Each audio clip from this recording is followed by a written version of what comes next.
जिला जाजपुर ओडिशा से एक दिल दहलाने वाली घटना सामने आई है, जहां एक सरकारी स्कूल के क्लास 4 के स्टूडेंट की उठक बैठक लगाने से मौत हो गई। इस 10 साल के मासूम की गलती सिर्फ इतनी थी कि बच्चा क्लास के वक्त बाहर खेल रहा था और महज इसी गलती पर तमाम क्या चीजें हुई हम आपको बताते हैं।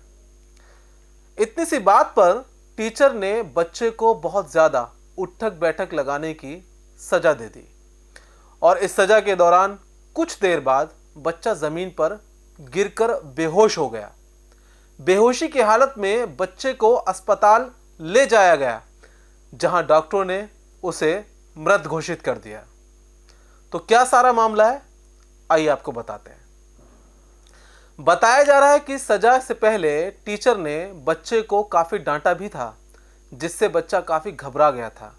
ये पूरी घटना ओरली के Surya Narayan nodal upper primary school की है। इस स्टूडेंट का नाम रुद्र नारायण था।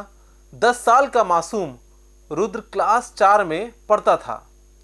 21 नवंबर की दोपहर 3 बजे के करीब क्लास का टाइम था, मगर रुद्र दूसरे बच्चों के साथ स्कूल ग्राउंड में खेल रहा था।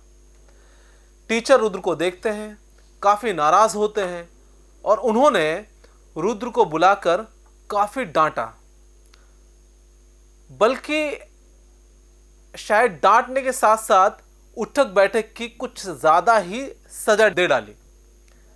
इसके थोड़ी देर बाद इस सज़ा के दौरान बच्चा ज़मीन पर गिर जाता है।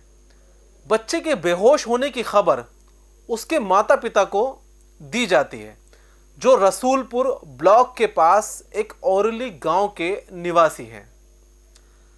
इस बीच टीचर बच्चे को सामुदायिक केंद्र ले जाते हैं। हम आपको बताना चाहते हैं, सामुदायिक केंद्र एक स्वास्थ्य केंद्र होता है जहां पर छोटे मोटे इलाज होते हैं।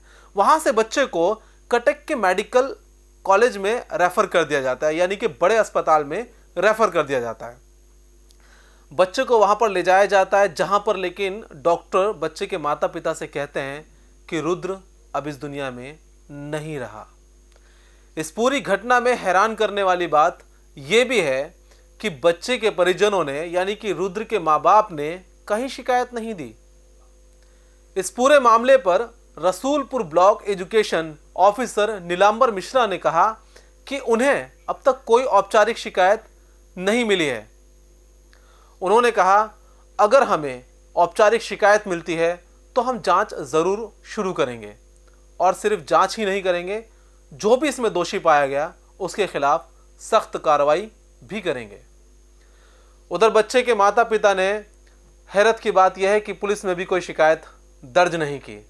हालांकि रसूलपुर के सहायक खंड शिक्षा अधिकारी प्रवंजन पति ने स्कूल का दौरा किया और घटना की जांच शुरू कर दी है। आखिर क्यों इतनी बड़ी खबर को अखबारों और मीडिया में आने के बावजूद भी परिजन शिकायत देने से कतरा रहे हैं? मुंसिफ टीवी पर आपको आगे भी इस खबर की अपडेट मिलती रहेगी।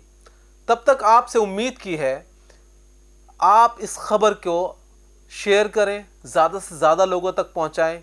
यदि इसमें कोई दोषी पाया गया तो वो सलाखों से बच नहीं पाएगा। मुझे दीजिए इजाज़त। देश और दुनिया की खबरों के लिए आप देखते रहिए मुंसिफ टीवी।